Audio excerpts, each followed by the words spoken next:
Hi guys, and welcome back to another Dan's Kitchen Garden allotment. On today's episode we're getting the allotment finally ready to start sowing stuff. So, I've been messing around with my YouTube and I've been able to set a few bits and pieces up, and now you will see hopefully in this video there's a little subscribe button now down in the corner of the screen. Please go across to that and hover over it and it comes up with subscribe. Please click that subscribe to subscribe to the channel. It all helps the channel grow. But on today's video what we're going to do is we're going to start getting the allotment ready for spring. Shouldn't take too long.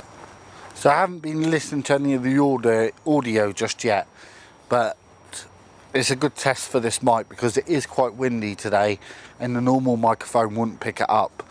But what we're going to do today is we're going to start getting the ground dug over and prepared for the springtime.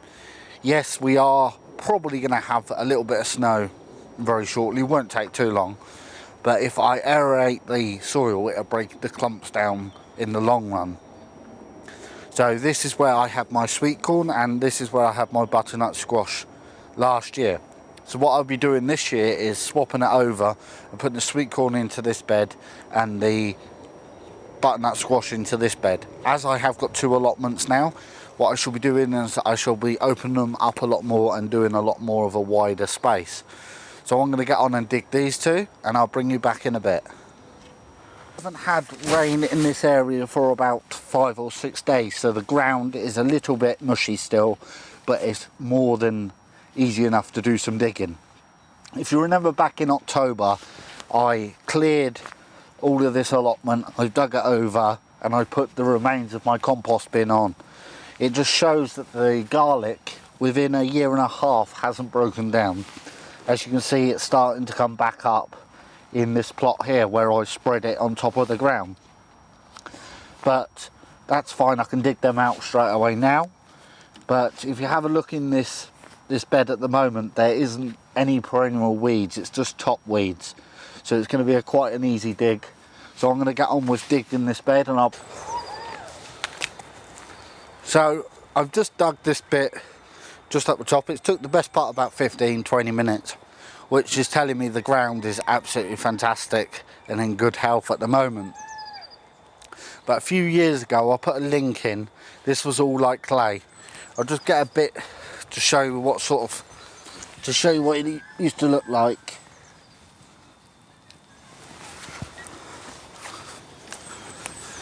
Hopefully you'll be able to pick it up in the camera.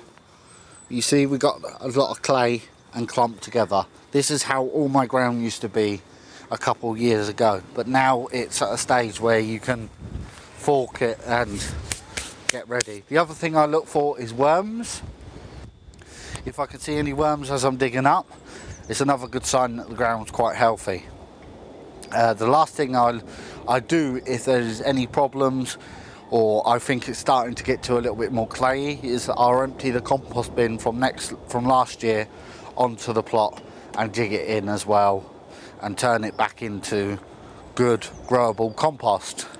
So I'm going to finish off this. The other thing is I look for at the allotment of when I'm digging out the beds and doing stuff like that, I'll always check the sideboards, the perimeter edge of the bed. The one reason of doing this, and I've had it myself, is you've gone to stand on them to step over and you've seen that they've rotted out. They rot out sometimes at the bottom. It just gives way and it can give you a sprained ankle and stuff like that. So what I normally do is I'll just go along and when I'm doing my beds and checking to make sure everything is okay, I'll just pull back a bit of compost down the back of the boards and I'll just check to see what condition the back of the boards are in, which these ones are absolutely fine, solid. No, they're not breaking off or anything like that, which is quite good.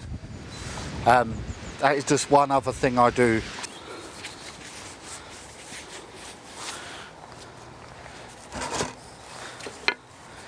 At Christmas everyone probably ate their Brussels sprouts, but unfortunately I had a few off of it, but I didn't have a very good crop of Brussels sprouts this year. For some reason they were very small and not really eatable, but like this one here, as you can probably see, very small Brussels sprouts, and they're starting to go yellow. But I think it was my mistake. I think I put them in too late in the ground, or I left them too long in the pots and they become pot bound. But the only question is after Christmas, how do you get rid of the stalks? Throw them in the bin. Some people just put them in the compost bin like this. A lot of people try and get a knife and cut them up, which you can see is very hard. The way I do it is I get a hammer and then I just chop away slowly at the roots. And as you can see, it breaks it down into a fine matter for the compost bin. Thing is, if you put this into the compost bin as is, it will probably take about a year or two to break down. So that's a year or two in compost that you're waiting for compost. Doing it this way, it'll break down in a matter of a year. I know this, I've done it. This is how I've done it every single year. So all you do is put it off to the side. I have just done one not long ago. Yeah, you do get occasional Brussels sprout flying here and there, but it's landing back on the ground, so it's going to compost down into the ground anyway. It's just another way of turning the Brussels sprouts into compost quickly, including the roots.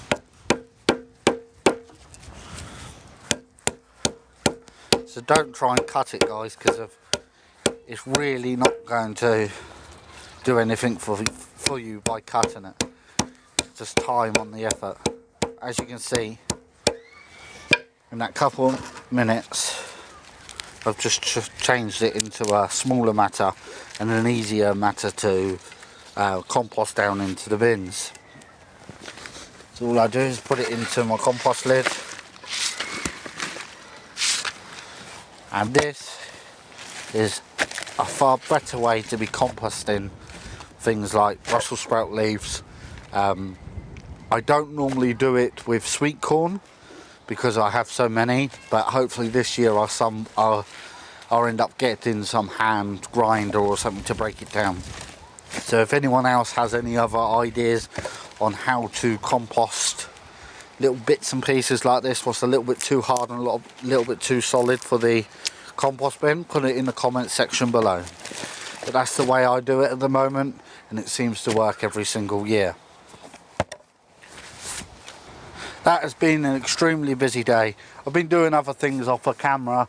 I've helped some people down here move some compost bins, so I've had quite a busy day.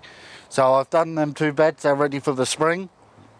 I've shown you how I break down my leftover Brussels sprouts.